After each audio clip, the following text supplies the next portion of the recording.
家人们，我们家的车买回来挂轮牌也跑了10多天了，今天终于可以上牌子去了。对，我要跟大家解释一下啊，之前有朋友说我们把这个北京的车牌卖了，还怪可惜的。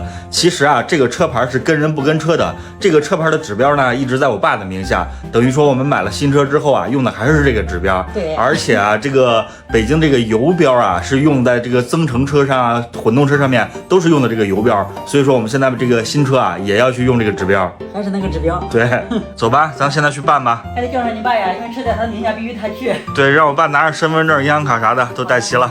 昨天晚上下了一宿的雨，这会儿出门了，雨停了。那也是拿上麻烦。到地方了，韩帅停车去了。咱俩先进去歇会儿。走。办完了吗？没有呢，我爸在这个里边，在这儿办着呢，等着呢。办完手续才能安排的。办完手续，人那个牌子还得再寄过来，还得3到5天。还这么麻烦啊！那手续办完了，加上购置税，加上安排的钱，又花了我将近4000块钱。然后我们现在在这等着办国补，然后还得退到你的卡里边啊。退多少钱？1万多块钱嘛。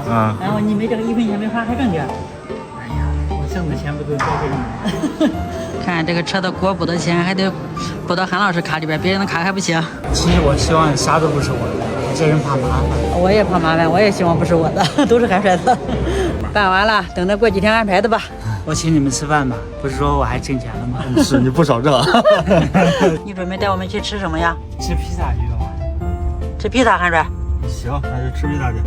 韩帅，今天吃披萨就当给你过生了。你少糊弄我了，这明明是我爹请客，我爹拿到补贴了请客，你这给我过生日了还？啊，提前给你过生日了。不行，我过生日必须得单独给我弄一个。